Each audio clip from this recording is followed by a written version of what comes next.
गोदा ते नर्मदा जलदिंडीचा शुभारंभ झालाय। मुख्यमंत्री देवेंद्र फडणवीसांच्या हस्ते शुभारंभ झालाय। प्रत्येक मंदिर तोडण्याचं काम मोगलांनी केलं असं मुख्यमंत्री फडणवीस म्हणाले। अहिल्यादेवींनी मंदिरांचा जीर्णोद्धार केला। अहिल्यादेवींचा विचार आणि वारसा आपण जपायला हवा असंही मुख्यमंत्री देवेंद्र फडणवीस म्हणाले। आपल्या जीवनात नदीचं महत्त्व अनन्यसाधारण आहे। शिवरायांचे विचार जपले तर विकास होईल।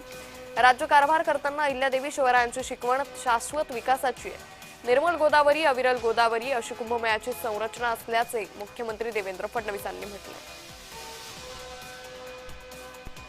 माननीय विखे पाटील साहेब आणि गिरीश महाजन साहेब यांच्या नेतृत्वामध्ये आम्ही नदी जोड प्रकल्प हातामध्ये घेतलेले आहेत आणि महाराष्ट्रातल्या नद्या एकमेकांशी जोडून या महाराष्ट्राला दुष्काळ मुक्त करण्याचा संकल्प हा आपल्या सरकारने घेतलेला आहे।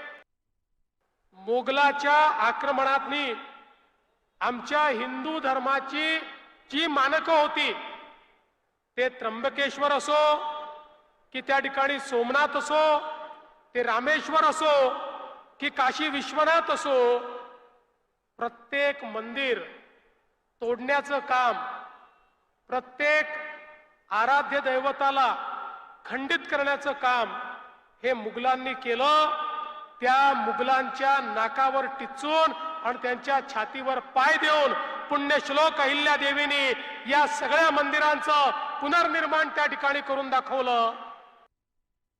छत्रपती शिवराय असतील किंवा पुण्यश्लोक अहिल्यादेवी होळकर असतील, यांचा विचार आणि यांचा वारसा हे जर आपण जपलं तरच आपण शाश्वत विकासाच्या दिशेने जाऊ शकतो। आणि म्हणूनच मी राधाकृष्ण विखे पाटील साहेबांचं मनापासून अभिनंदन करेन की त्यांनी गोदा ते नर्मदा ही यात्रा या ठिकाणी काढली।